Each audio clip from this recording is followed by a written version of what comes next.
गोल्डी मसाले लाए हैं फ्रेश लॉक टेक्नोलॉजी जो रखे मसालों को हर समय फ्रेश।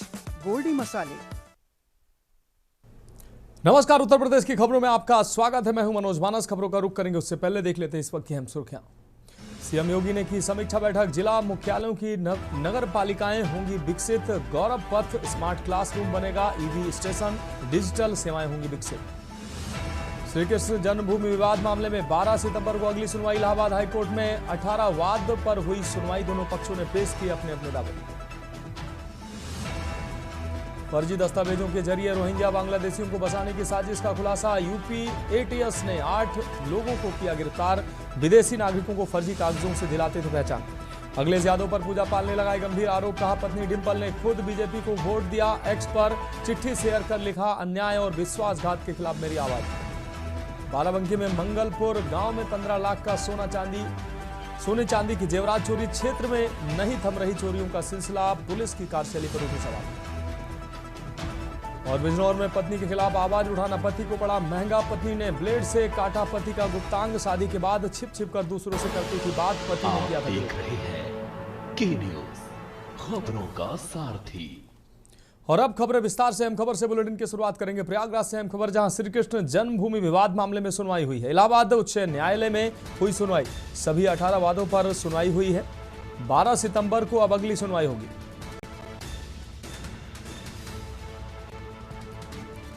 तो सभी 18 वादों पर सुनवाई की गई है।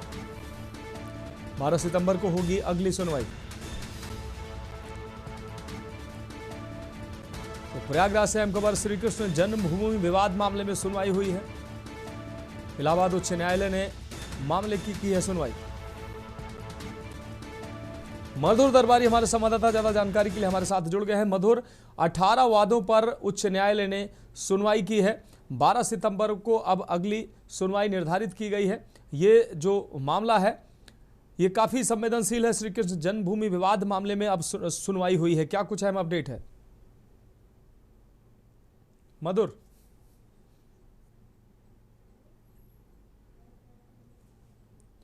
तो मधुर, क्या आप हमें सुन पा रहे हैं?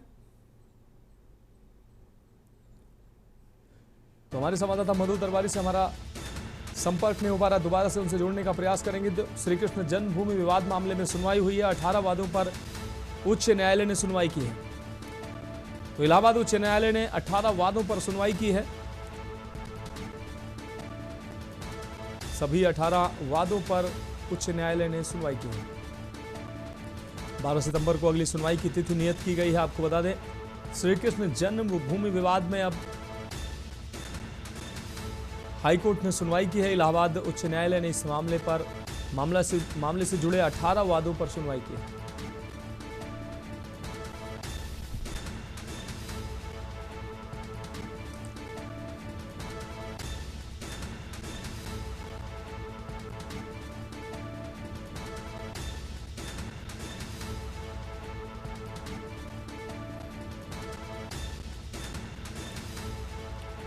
तो इलाहाबाद उच्च न्यायालय में सुनवाई हुई। 18 वादों पर उच्च न्यायालय ने की है सुनवाई। श्री कृष्ण जन्मभूमि विवाद से जुड़ा ये मामला, जिससे जुड़े 18 वादों पर पुलिस आपको बता दें कोर्ट ने सुनवाई की है। 12 सितंबर को अगली सुनवाई की तिथि नियत की गई है। तो प्रयागराज से हम खबर श्री कृष्ण जन्मभूमि विवाद मामले में सुनवाई हुई है। आज श्री कृष्ण स्थान से शाही मस्जिद बनाने वाले केस में पिछली डेट पर माननीय न्यायालय ने सूट नंबर 17 के लिए आदेश दिया था कि वो सभी केसों का प्रतिनिधित्व करेंगे। तो इस पर आज हिंदू पक्षकारों ने ऐतराज़ जताया और सभी ने ये कहा है कि हमको उस केस का मुखिया बनाया जाए। तो ज़्यादातर लोग जो पक्षकार हैं उन सभी ने आपसी सहमति नहीं जताई। तो माननीय न्यायालय ने सभी को रिकॉल करने के लिए आज समय दिया। अगली सुनवाई के लिए 12 सितंबर की डेट लगा दी। हिंदू पक्षकार चाहते हैं कि हमको मुखिया बनाया जाए, जबकि मुस्लिम पक्षकार सभी एक हैं, लेकिन हिंदू पक्षकारों में आपस में एकता नहीं है। वो एक दूसरे को चाहते हैं कि हम मुखिया बने, हमारा नाम हो। मधुर दरबारी हमारे संवाददाता ज्यादा जानकारी के लिए एक बार फिर से हमारे साथ जुड़ चुके हैं। मधुर, श्री कृष्ण जन्मभूमि विवाद मामले में 18 वादों पर उच्च न्यायालय ने सुनवाई की है। अगली तिथि 12 सितंबर की दी गई है। क्या कुछ अहम अपडेट निकलकर सामने आ रहा है? आपको बता दूं कि ऑनरेबल इलाहाबाद हाईकोर्ट ने आज श्री कृष्ण जन्मभूमि विवाद के ऊपर जो सुनवाई हुई और काफी लंबे समय तक सुनवाई हुई। मैं आपको बता दूं कि दोपहर के 2 बजे के बाद ये सुनवाई शुरू हुई थी और उसपे जो है हिंदू पक्षकार ने खासतौर से जितने आपको मैंने बताया कि सभी 18 जो वाद थे उन पे इससे सुनवाई हुई है और जो सभी 18 वादों में जो हिंदू पक्षकार हैं आज कहीं ना कहीं उनके बीच में जो मतभेद देखने को मिले, क्योंकि इसके पहले जो ऑनरेबल हाईकोर्ट ने एक डिसीजन दिया था जिसमें उन्होंने कहा था कि जो वाद नंबर 17 है उसको उन्होंने एक तरीके से मुखिया बताया था, तो उसको लेकर के कहीं ना कहीं जो बाकी के जो आपके वादी हैं उनके अंदर एक मतभेद दिखाई पड़ा। उनका कहना था कि वो सभी चाहते हैं कि उनमें कुछ ऐसे वादी हैं जो वो चाहते हैं कि हमको जो है मुखिया बनाया जाए, हमारे अंडर में सारे जो केसेस को जो है कनेक्ट किया जाए। लेकिन उसको लेकर के जो है ऑनरेबल हाईकोर्ट ने आज 12 सितंबर की डेट लगा दी है और जितने भी पक्षकार हैं, जो 18 पक्षकार हैं, हिंदू पक्षकार हैं, उन सबको जो है 18 तारीख को अपने जो है रिकॉल किया है और अपनी अपनी बातों को रखने की बात कही है। जी हाँ बिल्कुल मधुर दरबारी, तमाम जानकारी के लिए आपका बहुत बहुत शुक्रिया। तो अगली तिथि 12 सितंबर की नियत की गई है। सभी 18 वादों पर हाईकोर्ट ने सुनवाई की है। और अब बढ़ेंगे अगली खबर की ओर। एटा से अगली खबर, जहां घूसखोरी का अड्डा बनी तहसील सदर। तहसील सदर में एंटी करप्शन की बड़ी रेड, एसडीएम कोर्ट के पेशकार को गिरफ्तार किया गया है। एंटी करप्शन की टीम देखकर तहसील में हड़कंप मच गया। एसडीएम कोर्ट में तैनात राजकुमार पेशकार गिरफ्तार किया गया है। लखनऊ से आई एंटी करप्शन टीम ने गिरफ्तारी की है। टीम आते ही तहसीलदार की ऑफिस में लटका ताला। तहसील सदर में काम कर रहे बाहरी व्यक्तियों में हड़कंप मच गया। सदर तहसील ऑफिस छोड़कर भागे बाहरी लोग। भ्रष्टाचार का अड्डा बनी तहसील। एंटी करप्शन टीम के पहुंचते ही तहसील परिसर में अफरा तफरी का माहौल बन गया। टीम आते ही तहसीलदार के केबिन में ताला लटका मिला। तहसील सदर में काम कर रहे बाहरी व्यक्तियों में हड़कंप मच गया। सब तितर बितर होकर भागते नजर आए। सदर तहसील ऑफिस छोड़कर भागे लोग। ज्ञानेश कुमार हमारे संवाददाता ज्यादा जानकारी के लिए एटा से हमारे साथ जुड़ गए हैं। ज्ञानेश, घूसखोरी का अड्डा बनी सदर तहसील में हड़कंप मच गया जब एंटी करप्शन की टीम की रेड पड़ी। क्या कुछ अहम अपडेट है इस खबर पर? जी मनोज जी, तो आपको बताता हूं कि जिले की सदर तहसील में तैनात एसडीएम की पेशकार को एंटी करप्शन की टीम ने रंगे हाथ रिश्वत लेते हुए पकड़ा है। वहीं आपको बता दूं एंटी करप्शन की टीम ने रिश्वतखोर पेशकार को गिरफ्तार करके और मतलब कार्रवाई की सुनिश्चित की है। वहीं आपको बता दूं छापामार कार्रवाई रिश्वतखोर पेशकार को गिरफ्तार करके अपने साथ ले गए हैं। अचानक छापामार कार्रवाई से तहसील परिसर में हड़कंप मच गया। वहीं आपको बता दूं तहसील में बाहरी व्यक्ति जो काम कर रहे थे ऑफिसों में, वो वहां से अफरा तफरी का माहौल देखने को मिला है और अभी स्पष्ट नहीं हो चुका है कि पेशकार को किस थाने में ले गए हैं और कहां पर है। जी हाँ बिल्कुल, ज्ञानेश से तमाम जानकारी के लिए आपका बहुत बहुत शुक्रिया। तो तहसील सदर में एंटी करप्शन टीम की रेड पड़ी है और रेड के दौरान तहसील परिसर में अफरा तफरी का माहौल बन गया। एसडीएम कोर्ट के पेशकार को गिरफ्तार किया गया है। अगली खबर का रुख करेंगे लखीमपुर खीरी से। अगली खबर, अस्पताल की लापरवाही से नवजात की मौत हुई। आपको बता दें लखीमपुर खीरी के महवागंज गोलदार अस्पताल में मौत की खबर सामने आई है। नवजात का शव झोले में लेकर डीएम ऑफिस पहुंचे परिजनों ने अस्पताल पर लापरवाही के आरोप लगाए हैं। डीएम दुर्गा शक्ति नागपाल के निर्देश पर अस्पताल सील किया गया है। सीएमओ और अपर जिलाधिकारी ने साथ जाकर कार्रवाई की है। जिलाधिकारी दुर्गा शक्ति नागपाल परिवार को ढांढस बनाती नजर आई हैं। इस दौरान प्रसूता के इलाज का खर्च खुद वहन करने की बात कही गई है। सीएमओ और अपर जिलाधिकारी ने साथ जाकर कार्रवाई की है। जिलाधिकारी दुर्गा शक्ति नागपाल ने परिवार को ढांढस बनाया। प्रसूता के इलाज का खर्च खुद वहन करने की कही बात। तो लखीमपुर से अहम खबर, अस्पताल की लापरवाही से नवजात की मौत हुई है। लखीमपुर खीरी के महवागंज गोलदार अस्पताल की ये घटना है। नवजात का शव झोले में लेकर डीएम ऑफिस पहुंचे परिजनों ने अस्पताल पर लापरवाही के आरोप लगाए। अक्षय श्रीवास्तव हमारे संवाददाता ज्यादा जानकारी के लिए हमारे साथ लखीमपुर खीरी से जुड़ गए हैं। अक्षय, नवजात की मौत लापरवाही से सामने आई है। सीएमओ और अपर जिलाधिकारी डीएम के आदेश के बाद अस्पताल सील करने पहुंचे। इस दौरान मानवीय चेहरा डीएम का देखने को मिला। उन्होंने प्रसूता के इलाज का खर्च स्वयं वहन करने की बात कही है और बड़ी लापरवाही अस्पताल प्रशासन के सामने आई है। क्या कुछ अहम अपडेट है? जी मनोज, मैं बता दूं, जनपद लखीमपुर खीरी के मेहरागंज कस्बा पड़ता है, वहाँ पे गोलधार हॉस्पिटल पे मरीज कल रात में आया था। उसके पेट में भी दर्द उठी थी, डिलीवरी होना था।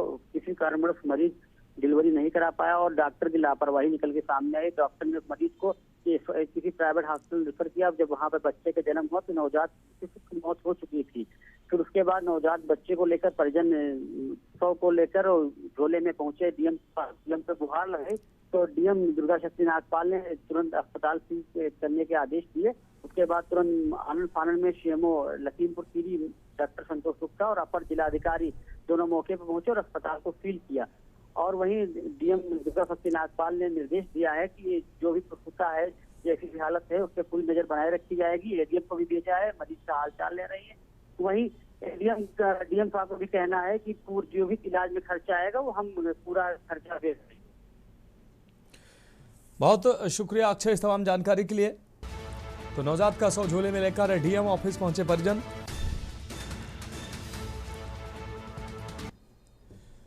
और अब बढ़ेंगे अगली खबर की ओर। बरेली से अहम खबर है। के न्यूज की खबर का दमदार असर देखने को मिला। स्वास्थ्य विभाग की लापरवाही के खुलासे की थी यह खबर। सीएमओ डॉक्टर विश्राम सिंह को एडी हेल्थ ने सख्त निर्देश दिए हैं। एडी हेल्थ के निर्देश के बाद सीएमओ ने नोडलों के कार्यक्षेत्र बदले हैं। डॉक्टर लई को दिया गया है पीसीसीएनडीटी का प्रभार। वहीं जिले में अल्ट्रासाउंड सेंटरों की कमान संभालेंगे डॉक्टर लई। अल्ट्रासाउंड की शिकायतों के बाद डॉक्टर अमित से छीना गया है प्रभार। लगातार शिकायतों में घिरे बरेली सीएमओ डॉक्टर विश्राम सिंह। तो के न्यूज की खबर का दमदार असर देखने को मिला है। प्रमुखता से के न्यूज ने इस खबर को चलाया।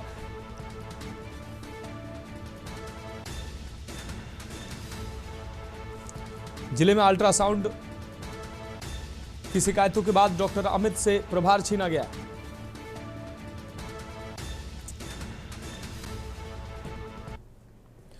और अब बढ़ेंगे अगली खबर की ओर। बांदा से अगली खबर, जहां अवैध हथियार फैक्ट्री का भंडाफोड़ किया गया है। कई अधबने हथियार बरामद हुए हैं। पुलिस को बड़ी सफलता हाथ लगी है। अवैध हथियारों के खिलाफ पुलिस की कार्रवाई लगातार जारी है। युवक हथियार सहित गिरफ्तार किया गया। भारी मात्रा में निर्मित व अर्धनिर्मित हथियार बरामद हुए हैं। आसपास के क्षेत्रों में बेचे जाते थे हथियार। आरोपी पहले भी अवैध शस्त्रों के मामले में जा चुका है जेल।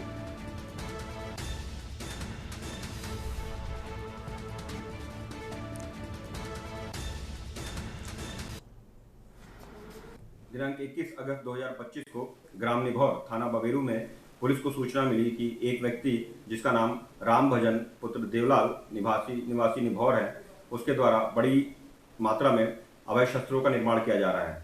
सूचना प्राप्त होते ही तत्काल रूप से 2 टीमों का गठन किया गया।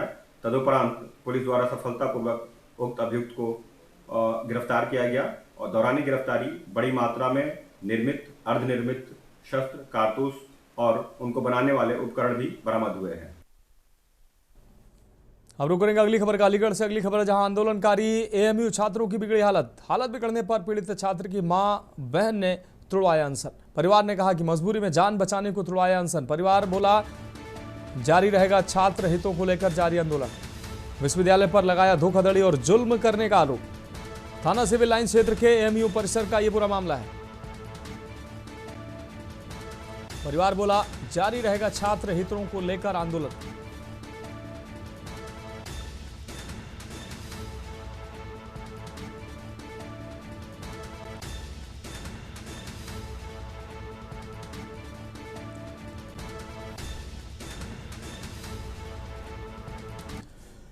तो फिलहाल खबरों में वक्त एक अहम ब्रेक का, जल्द हाजिर होंगे। आप देख रहे हैं के न्यूज, खबरों का सारथी। फिर से आपका स्वागत है। रुक करेंगे अगली अहम खबर का। सोनभद्र से अगली अहम खबर, जहां चावल लदे ट्रक में घुसा अजगर। मचा हड़कंप। छत्तीसगढ़ से कानपुर जा रहा था ट्रक चालक ने तुरंत वन विभाग व पुलिस को सूचना दी। वन विभाग व पुलिस की टीम ने रेस्क्यू कर जंगल में छोड़ा। अजगर को कनवा की जंगल में सुरक्षित छोड़ा गया है। बभनी थाना क्षेत्र का यह बुरा मामला है। तो वन विभाग व पुलिस की टीम ने रेस्क्यू कर जंगल में छोड़ा है अजगर को।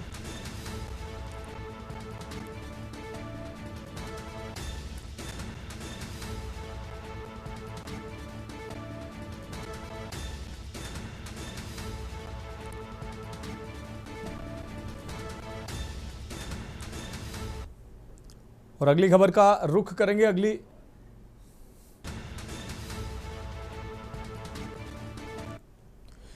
खबर का रुख करेंगे बुलंदशहर से। अगली खबर जहां ज्वेलर्स की दुकान पर दिन दहाड़े लाखों की ठगी का मामला सामने आया। ठगी कर सातिर ठग फरार हुआ है। अपनी बेटी के कान छिदाने के बहाने आया था ठग। एक जोड़ी झाले व 3 सोने की बालियां लेकर फरार हुआ है। जहांगीराबाद के गांधी चौक गणपति ज्वेलर्स का यह पूरा मामला है। एक जोड़ी झाले व 3 सोने की बालियां लेकर फरार हुआ है। बुलंदशहर से अहम खबर। ज्वेलर्स की दुकान पर दिन दहाड़े लाखों की ठगी हुई है। ठगी कर सातिर ठग फरार हुआ है।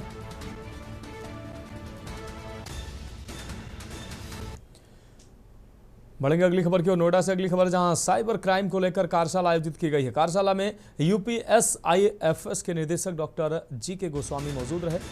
पुलिस अधिकारियों सहित तकरीबन 250 लोगों की इस दौरान सहभागिता रही। साइबर क्राइम की चुनौतियों और समाधान पर विशेष चर्चा की गई। धन से अधिक बहुमूल्य डाटा, ये बात डॉक्टर जीके गोस्वामी ने कही।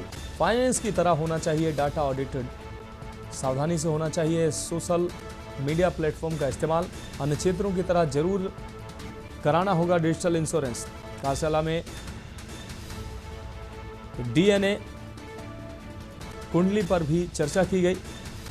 ग्रह का मिलन की तरह आपको बता दें साइनस से बनेगी कुंडली।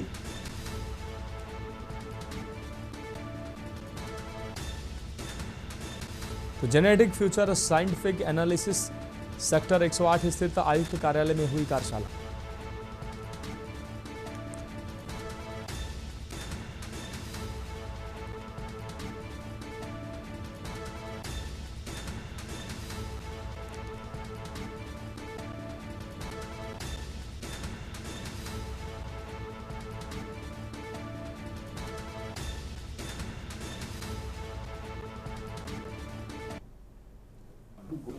सभी को मेरा नमस्कार। मैं डॉक्टर जीके गोस्वामी, संस्थापक निदेशक Uttar Pradesh state institute of forensic science Lucknow.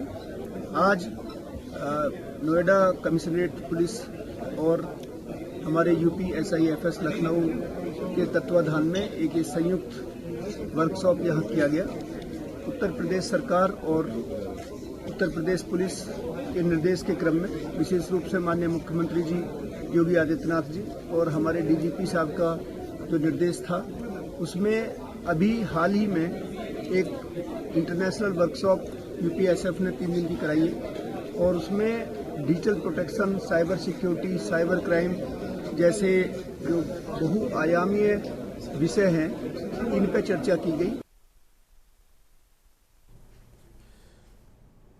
रुक करेंगे अगली खबर का। बुलंदशहर से अगली खबर है। आजाद समाज पार्टी के राष्ट्रीय अध्यक्ष और सांसद चंद्रशेखर आजाद ने एक बार फिर केंद्र और राज्य सरकारों पर तीखा हमला बोला है। बुलंदशहर के जौनपुर गांव में एक कार्यकर्ता की शोक सभा में शामिल होने पहुंचे सांसद ने पत्रकारों से बातचीत में कहा कि संसद में हाल ही में पेश किए गए 3 कानून केवल कागज पर नहीं बल्कि पूरे देश की राजनीति को हिला सकते हैं।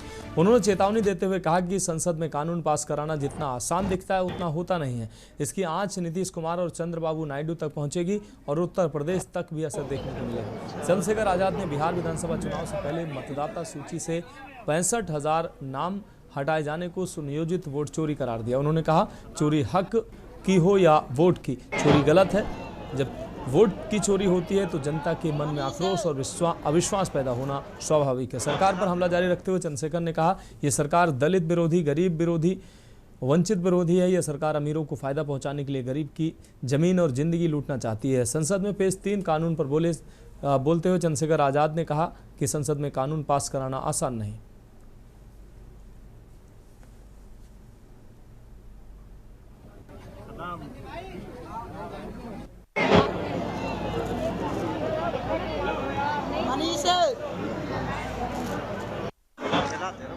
अपने मित्रों के भाई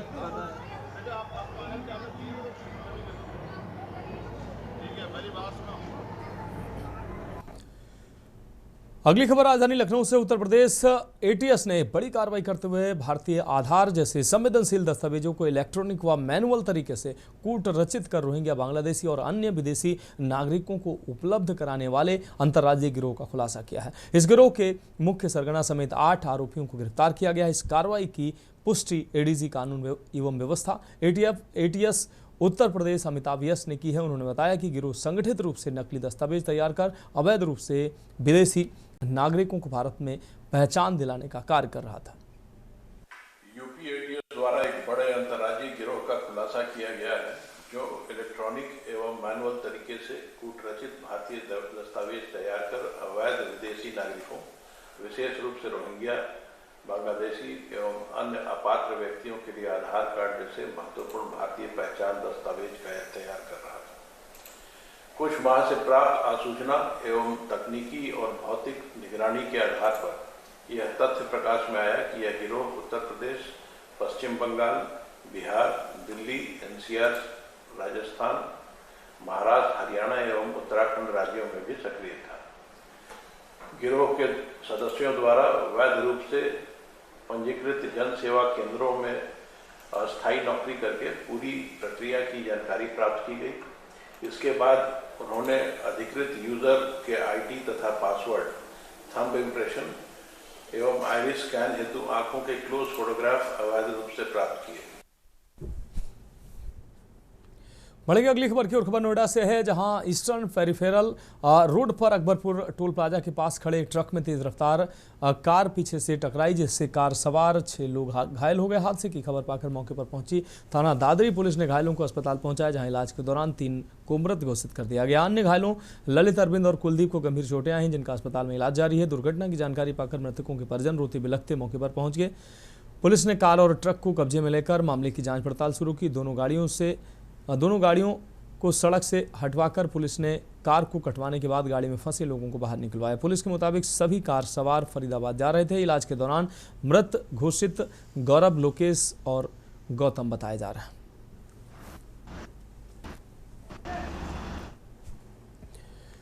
अगली खबर बाराबंकी से, जहां लोनी कटरा थाना क्षेत्र के मंगलपुर गांव में चोरी की बड़ी वारदात सामने आई है। गांव निवासी गोकर्ण प्रसाद वर्मा के घर में अज्ञात चोरों ने धावा बोलकर लगभग 15 लाख रुपए मूल्य के सोने चांदी के जेवरात और नकदी पर हाथ साफ किया है। सूचना मिलने पर पुलिस मौके पर पहुंची और जांच शुरू कर दी, लेकिन अब तक चोरों का कोई सुराग नहीं लग पाया। क्षेत्र में लगातार हो रही चोरियों से ग्रामीणों में दहशत है। पूर्व की घटनाओं का भी अभी तक खुलासा नहीं हो पाया, जिससे पुलिस की कार्यशैली पर सवाल उठ रहे हैं। लोनी कटरा थाना क्षेत्र में चोरों का आतंक लगातार बना हुआ है।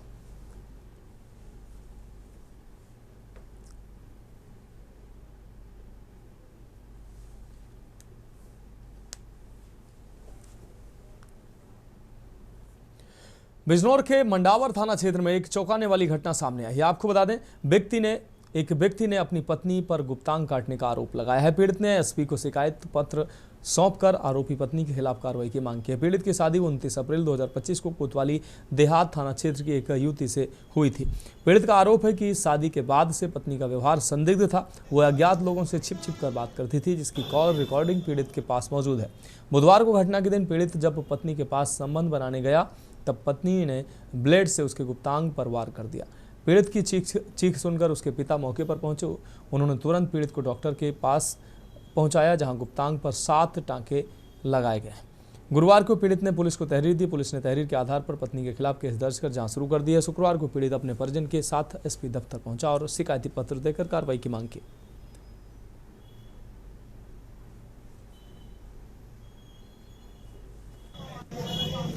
मैं अपने घर वाले के घर शाम को आया, अपना खाना पीना खा के जब दोहरा गया तो संबंध बना, तो मेरे घर वाले ने मेरे ब्लेड से धारदार उसको बाहर कर दिया एक बार में मेरे मेन पार्ट पे जी। फिर तो ऐसे कुछ बताया नहीं, कि बोल रही मैंने नहीं मारा है, मार के भी मना कर रही है, झूठ बोल रही। अच्छा, वजह क्या है? कोई विवाद चलता था आपका? क्या वजह थी? हाँ, दूसरे लड़कों से हिल रही है जी। क्या पकड़ लिया तुमने कभी? हाँ, फोन पर रिकॉर्डिंग में पड़ी है उसकी, बात कर दो कहीं फिर देख ले उसको। मान नहीं रही, कह रही मैं तो करूँगी। लड़के ओके अलीपुर, क्या नाम था, अकरबाद, जब नाम भी कब शादी हुई थी तुम्हारी? रुक करेंगे अगली खबर का। खबर हरदोई से, जहां बेनीगंज कोतवाली क्षेत्र के गिरधरपुर गांव स्थित निभोज बाबा मंदिर पर कृष्ण जन्माष्टमी के अवसर पर छठ पूजन की तैयारी के दौरान महंत दिनेश दास पर गांव के ही 4 लोगों ने धारदार हथियार से लैस होकर हमला कर दिया, जिससे महंत गंभीर रूप से घायल हो गए। मामले की जानकारी पर पहुंची पुलिस ने दोनों पक्षों के आरोपों के आधार पर कार्रवाई करते हुए 8 लोगों पर मुकदमा पंजीकृत कर पुलिस के मुताबिक दोनों पक्षों के बीच मंदिर परिसर में किसी बात को लेकर कहासुनी हुई। बाद में विवाद बढ़ने पर मारपीट की नौबत आ गई, जिससे महंत को चोटें आई हैं। पुलिस ने दोनों पक्षों के खिलाफ मुकदमा पंजीकृत किया है। कौन से गाँव से हो? मामला यह है, ये लोग मंदिर पर आज रहा है जन्माष्टमी के रात छठी। अच्छा, कृष्ण जन्म की छठी बनाई जा रही थी। हाँ, तो ये वहीं प्रसाद सब बना रहे हैं। कौन? बाबा लोग। अच्छा अच्छा, खवाने के लिए प्रसाद सब। हाँ हाँ। तो उनके बाद में है ये लोग वहाँ बुलाए के रहे घर पर मारी। कौन लोग बुला करके मारे? आत्माराम, कन्या, झंगड़ी, टुनटुनी, रुचि। इनके पिताजी का नाम क्या है? इनके आत्माराम के रहे? नहीं, ये सभी लोगों के पिताजी का नाम क्या है? ये आत्माराम के लड़का है ये। अच्छा, आत्माराम के लड़के हैं। हाँ। अच्छा अच्छा अच्छा। और ये सियाराम, आत्माराम के पिता का नाम है सियाराम। फिलहाल उत्तर प्रदेश की खबरों में अभी के लिए मेरे साथ इतना ही। मुझे दीजिए इजाजत और आप देखते रहिए के न्यूज़ इंडिया।